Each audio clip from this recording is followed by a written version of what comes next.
2021 has been a record-breaking year for the influencer industry. Today, the influencer industry is valued at over $13 billion compared to just $6.5 billion in 2019. So, where are we headed in 2022? Let's discuss.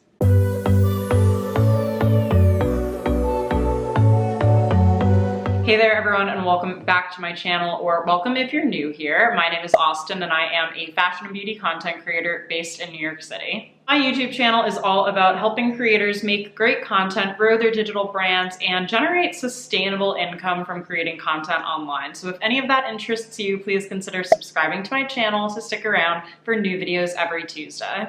It is such an exciting time to be a part of the influencer industry, and if you're new to me or my channel, I actually started my blog almost 10 years ago in 2012 and have now grown my digital platforms to the point where I am a full-time content creator. I have also worked as a magazine editor and as the beauty content director at a tech startup, so I feel like I have a pretty 360 view of this space. And as a result, I thought it would be fun to make some predictions for where we're headed in 2022. So grab a cup of coffee and get cozy, and in no particular order, here are my 8 predictions for the influencer marketing industry in 2022.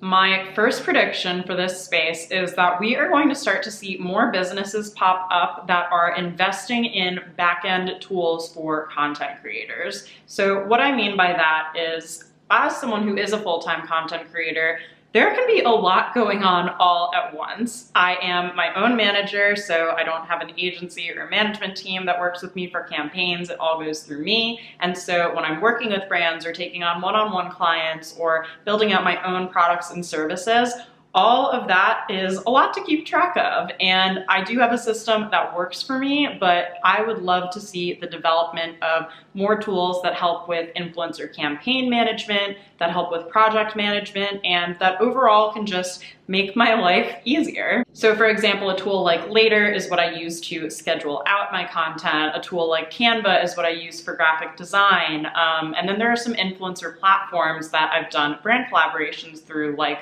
For and Aspire IQ, where every time you work with a brand, there's just something different. You know, you might need to submit this document for this brand, you might need to submit a work statement expense form for another brand, you obviously need tax forms, you have different contracts, you have different methods of getting paid, and I'm hoping that as the influencer industry continues to grow, that there will become a more streamlined and centralized way for all of us to operate and do this so that we don't have to learn all of these different platforms over time. I'd also love to see more tools in place for connecting brands and content creators, better invoicing tools for content creators, and even a healthcare union for content creators who work full-time and are self-employed. So I definitely think that that is an area that is in desperate need of some growth and disruption in this industry, and I look forward to seeing who is going to tackle that next year. My second prediction for 2022 is a big focus on e-commerce, but not just e-commerce. E-commerce needs a better and more streamlined way to be integrated with the content that creators are making. So for example, Pinterest has recently rolled out on their idea pins the ability to tag a product with a sticker. So the same way that you can tag a product over on your Instagram stories, you can also now do this on Pinterest. It's so funny because it's almost like QVC has been doing this for a long time, right? But now it's about putting those tools and those things in place so that content creators can make their product recommendations pop up perfectly and seamlessly in the content that they are creating. I think that this is going to be great for brands, I think it's going to be great for creators, and I also think it's going to be great for the media companies and the platforms that content creators are on, because I'm sure they'll find some way to take a percentage or have affiliate programs and just add to the economy as a whole. Now, on a similar note to that, I think that we are going to continue to see an interest and a push to live streaming. Now, live streaming is nothing new. It's been an option for creators on platforms like Instagram and YouTube for years now. But during the pandemic, there was even a greater turn towards those live streaming platforms as a way for people to stay connected with their audiences in real time. I think that we'll continue to see emerging platforms for live streaming like Newness and Super Super Great, which are both streaming platforms in the beauty industry. And I think we'll also see more creators go over to a traditional streaming platform, Twitch, that you may be familiar with, which has historically been for the gaming industry, but I've heard more and more content creators share that they do read-alongs on Twitch, they do get ready with me's on Twitch, and there do seem to be more people flocking over to that industry as well. So my fourth prediction for 2022 in the influencer industry is that we'll see a greater focus on platform monetization options for creators. So in the past, if a creator worked with a brand to post something on Instagram, that was done without any involvement from Instagram. But now these platforms are finally getting around to providing some on-platform monetization options for creators. For example, on Clubhouse, people have the option to tip me, so they can send money to me if they like what I'm saying over on a room. Or on Instagram, they are starting to roll out a native affiliate tool. I actually have a whole video where I explain that, so I'll leave a link down below if you'd like to check it out. They did test live badges over the summer, which I had access to. They are rolling out Reels bonuses, which I do not currently have access to. The rollout's been a little confusing and messy, but at least it's happening. And we've also started to see other platforms adopt similar features and ideas. For example, Pinterest is currently in the beta of a creator rewards program. YouTube has been testing some features like super likes and applause for tipping on their platform. So I definitely am excited to see how this evolves next year, because if you are creating content on a platform and you're not getting any return on your investment from it, it can be very frustrating. And there are a lot of great small creators that contribute to all of these platforms that I think will benefit a lot from being a part of these on-platform monetization opportunities. My fifth prediction is that brands realize the power of influencers and content creators, and a brand can learn a lot about this industry by just having a conversation with a creator. My prediction is that brands are going to start hiring more content creators in-house. And I guess I am an example of this, because when I went to go work at Jump Rope, the tech startup that I was at, where I started in 2019, they were looking for a beauty content director to oversee content on the platform, to get new creators to join the platform, and they wanted someone with an understanding of both the beauty industry and also the creator economy. And so I was a great fit because of my network with connections, things like that. And as we were building out the app, I was able to tell our engineering team and our product team, you know, this is something that I would really love as a content creator. This is something that would make my life easier, and have that insider access because I was the customer and I did know what I wanted out of a video editing app. I think that this is just becoming more apparent to me, especially as I'm seeing more of my former colleagues from the editorial world move to places like Pinterest and Netflix to still create content, but create content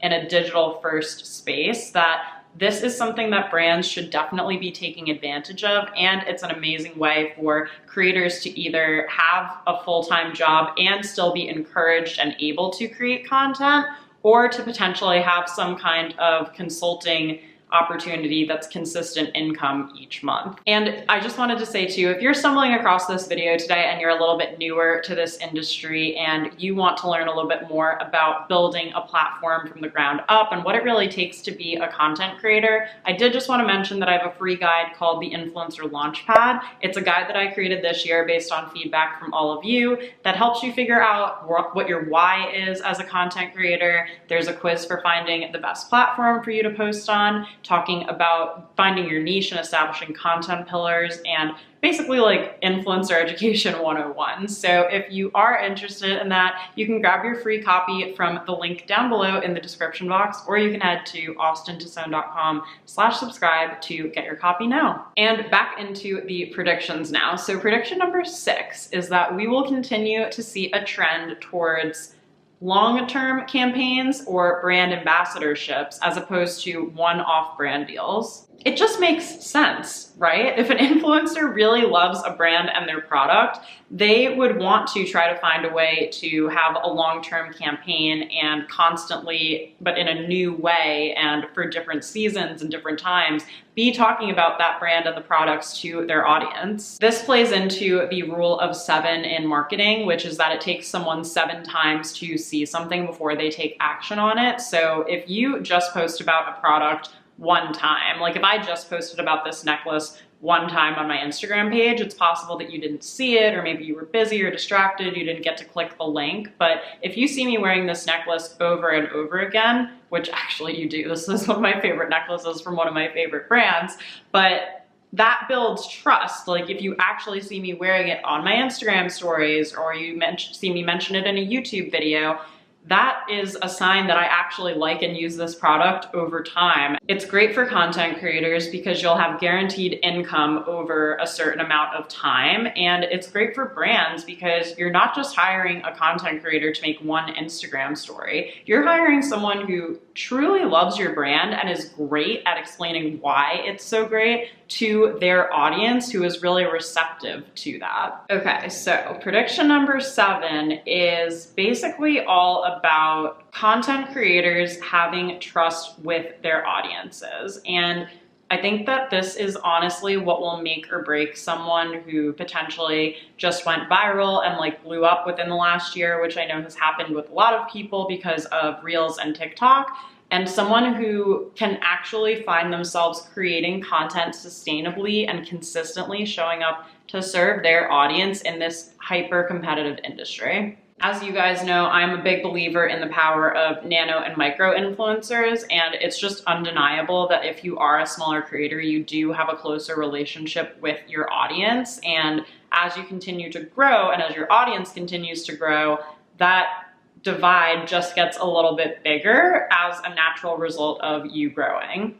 And it's not to say that there aren't amazing content creators who have like 1 million+ followers, or who are, you know, over 100K on YouTube, whatever you want to call it. But I think what you do with your audience's trust and the brand campaigns you choose to take on, the causes you choose to support, like all of that really does filter in and become very important to people. So if you're a content creator, keep that front of mind and always just think about how you can show up, serve your community, and provide value in whatever form that looks like. And last but not least, prediction number 8 is that content creators are going to charge their worth in 2022. Content creation is extremely rewarding, but it is also very draining. It is a huge time commitment, and there are so many moving pieces. I don't want any content creators accepting anything that they feel is a low ball offer that is not worth their time in 2022.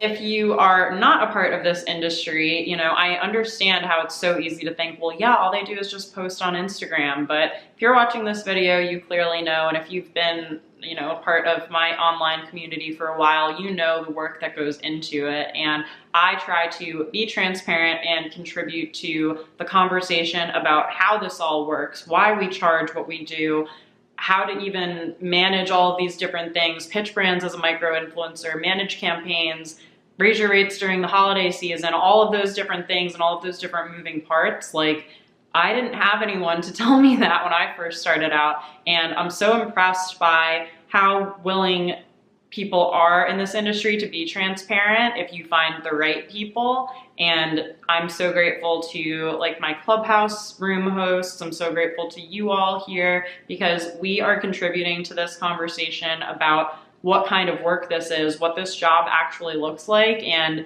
it is a real job. I mean, it's my only job currently, so it must be real. I think that as we continue to talk to each other, whether you're messaging one-on-one with another creator, or you're listening to a Clubhouse room, or you're filming a YouTube video, that the more we continue to share about how this all works, the more we have to learn from and the more we have to understand. Okay, and there you have it, you guys. Those are my 8 big predictions for the influencer marketing industry in 2022. And now I need to know from you, because I'm so curious, what are your predictions for next year for this industry? Please leave a comment down below and let me know. If you are new here, as a reminder, I would love to have you as a subscriber to my channel, so please consider hitting the red button down below for new videos every Tuesday. But this is actually going to be my last video of 2021. So if you're watching this, I should be back on January 4th, 2022 to talk to you all a little bit about setting yourself up for success in the new year. So if I don't talk to you then, thank you so much for watching. I hope you have a great rest of your 2021,